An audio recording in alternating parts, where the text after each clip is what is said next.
Well, it's a little difficult to follow, Amen. but we're going to do the very best that we can. All right. Protocol already being established. I want to first thank God for this particular opportunity.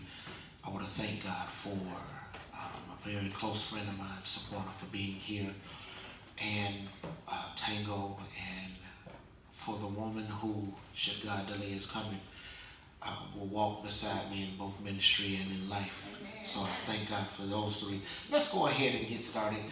We've already heard from the previous three individuals. The first one helped us to understand about the ultimate lesson. The second one helped us to understand about understanding redemption.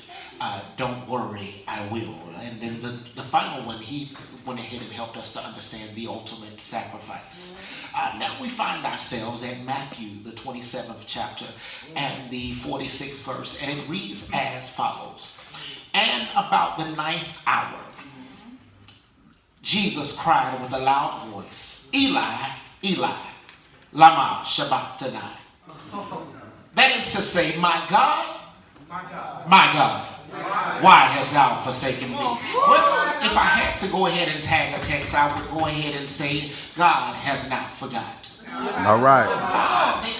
In the late 90s, early 2000s, there was an artist by the name of Tony. He brought out a song that said, God has not forgotten.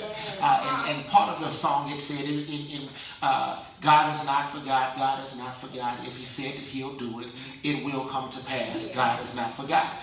And when you sit here and you think about it, you say, okay, was this the humanistic side of God or the humanistic side of Jesus up on the cross? Because at this particular point, now you've done so many of the miracles in my life. You've allowed me to act and perform miracles, and you allowed me to touch thousands and they were healed. You allowed me to touch the sick and they did recover. You allowed me to open blinded eyes. But here it is, I am now up on a cross. Yes. And being up on this cross, I can't get myself down. Yes. But God has not forgotten. He hasn't forgotten his title. He hasn't forgotten his place. He hasn't forgotten who he is and what he represents to you in this particular moment.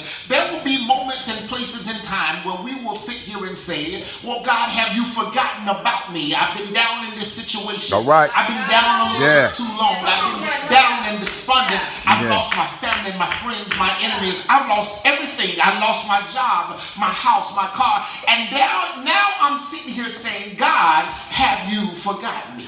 God, why hast thou forsaken me? Well, my grandmother, she was an educator, and as an educator, she taught me to make sure that I looked at this particular passage of scripture, and in looking in this particular passage of scripture, there was a word that stood out to me, and that is forsaken. The word forsaken means to be abandoned or deserted, to quit or leave entirely. God, did you leave me?